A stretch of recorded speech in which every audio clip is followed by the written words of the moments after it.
So here's a little tour of Shelton Studios. This is a solid wood door that I replaced the original internal cheap door with weather stripping and a hardwood threshold at the bottom there just to get a good seal.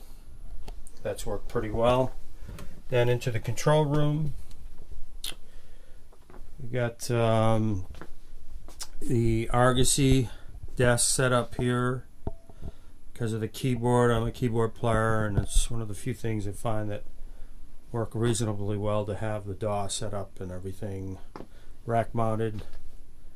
We got the API front end 512Cs with compressor, a couple of compressors, a couple of EQs, other stuff, and got the Focal twins, some B&Ws and Avatone cubes, what have you. And then over here we have the API DSM-24 system.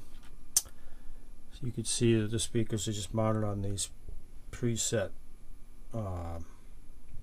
things I had designed on the desk that I can't move.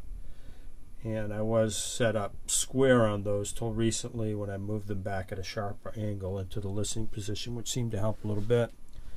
Just added the Focal Sub 6 down there in the corner a couple days ago, and that has helped some issues.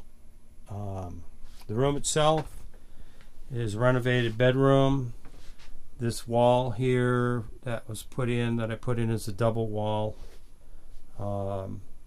with each wall has mineral wool packed into it, and even though the studs aren't touching each other, the mineral wool ended up touching each other because it was thicker than I thought it was. So I don't think that really had too much of an issue. Transmission of sound works well. Got a double window laminated, two laminated windows, non-parallel, different thicknesses. That's worked out really well. Very pleased with that. Then I've got real traps. There's one there, 4-inch. There's another 4-inch. Here's another 4-inch. Here's another 4-inch. There's another 4-inch. And another 4-inch on the door itself. Then from ceiling to wall corner, I put up these 2-inch ones that I originally started out with on the walls from Acoustic Sciences, and I just decided to use those up there. I'm not sure yet, but they should be helping a little bit. See, I have those on ceiling to wall, and then the corners are custom ordered. I ordered from Corning, and they're 8 inches thick, and when they came they were so much bigger than I thought they were, and somehow they got a little longer than I measured for, and had to literally pound into the corners and stretch my ceiling away from my wall that it was all caulking and everything, so I've got to go up there and recaulk it, but didn't seem to really disturb sound transmission much at all. And so those are the four corners. Those are big,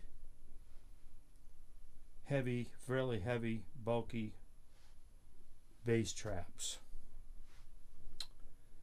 Behind each speaker, I have, again, some 4-inch real traps right there and right there.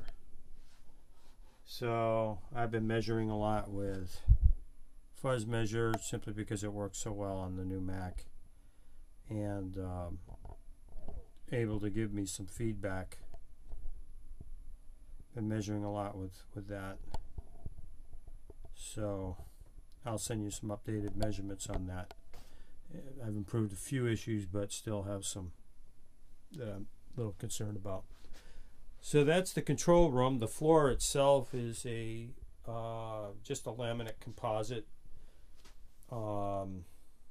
floating on some like a foam plastic deal. It's not glued down, it's floating. and I really don't know if that was the smartest thing in the world to do. But it's worked okay. I can't say I'm real thrilled with it, but it looks okay, and it's been reasonably all right.